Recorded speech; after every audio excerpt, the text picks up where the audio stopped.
तो दिल्ली का जो ओपिनियन पोल है इसमें हमने आपको बताया कि 70 में से 55 सीटें वो आम आदमी पार्टी के पास जाती नजर आ रही हैं। बीजेपी के खाते में सिर्फ 15, कांग्रेस का खाता भी नहीं खुलेगा भाई साहब, और निर्दलीय और अन्य तो अब बात ही छोड़ दो।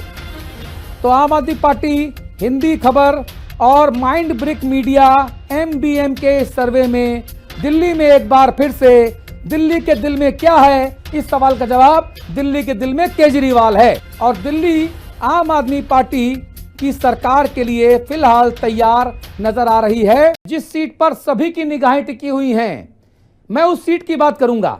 यह वो सीट है जहां से एक पूर्व सीएम और 2 पूर्व सीएम के बेटे चुनाव लड़ रहे हैं। नई दिल्ली की यह हाई प्रोफाइल सीट है। नई दिल्ली विधानसभा VVIP सीटों में से एक नई दिल्ली सीट में अरविंद केजरीवाल, जो दिल्ली के पूर्व मुख्यमंत्री हैं, आम आदमी पार्टी के संयोजक हैं, चौथी बार जीत की तरफ बेहद मजबूती से आगे बढ़ रहे हैं। हिंदी खबर के ओपिनियन पोल में नई दिल्ली की सीट पर केजरीवाल की जो बढ़त है वो और बड़ी होती जा रही है। केजरीवाल ने जो 3 घोषणाएं की, पुजारी ग्रंथि योजना, संजीवनी योजना और महिला सम्मान योजना, इन 3 घोषणाओं के बाद तो केजरीवाल की जीत का जो मार्जिन है वो और भी ज्यादा बढ़ता हुआ हमारे ओपिनियन पोल में नजर आ रहा है। बीजेपी और कांग्रेस ने यहां केजरीवाल को रोकने के लिए 2 पूर्व मुख्यमंत्रियों के बेटों को मैदान में उतारा है, प्रवेश साहिब सिंह वर्मा और संदीप दीक्षित। मगर ओपिनियन पोल में बीजेपी के प्रवेश सिंह वर्मा यहां दूसरे नंबर पर खिसक जाएंगे, जबकि कांग्रेस के संदीप दीक्षित तीसरे नंबर पर खिसकने के लिए मजबूर हो जाएंगे। ये अरविंद केजरीवाल का जादू नहीं तो और क्या है। नंबर 2 है आम आदमी पार्टी में मनीष सिसोदिया, और अब वो एक नई विधानसभा सीट में अपने आप को वो तैयार कर रहे हैं। उस विधानसभा सीट का विकास करेंगे ऐसा कहा जा रहा है। ओपिनियन पोल में मनीष सिसोदिया जंगपुरा सीट से आसानी से जीतते हुए नजर आ रहे हैं।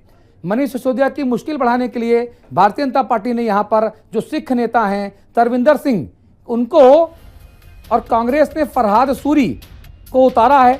लेकिन बीजेपी और कांग्रेस यहां दूसरे और तीसरे नंबर पर वो रहने वाली हैं।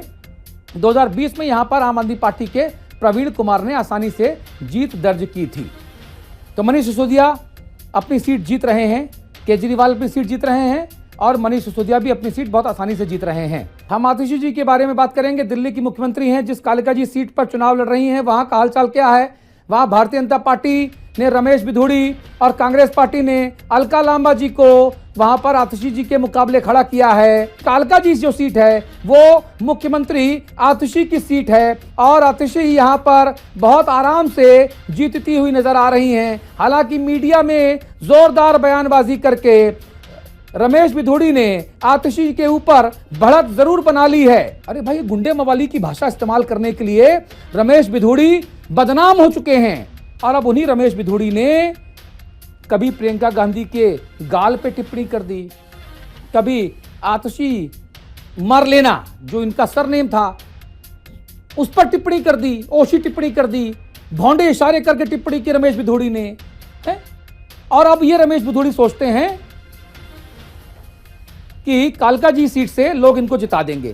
तो हमारे सर्वे में इनकी ये सोच गलत साबित हो रही है और कालका जी सीट में आम आदमी पार्टी के नेता और दिल्ली की मौजूदा मुख्यमंत्री आतिशी चुनाव जीतती हुई नजर आ रही हैं।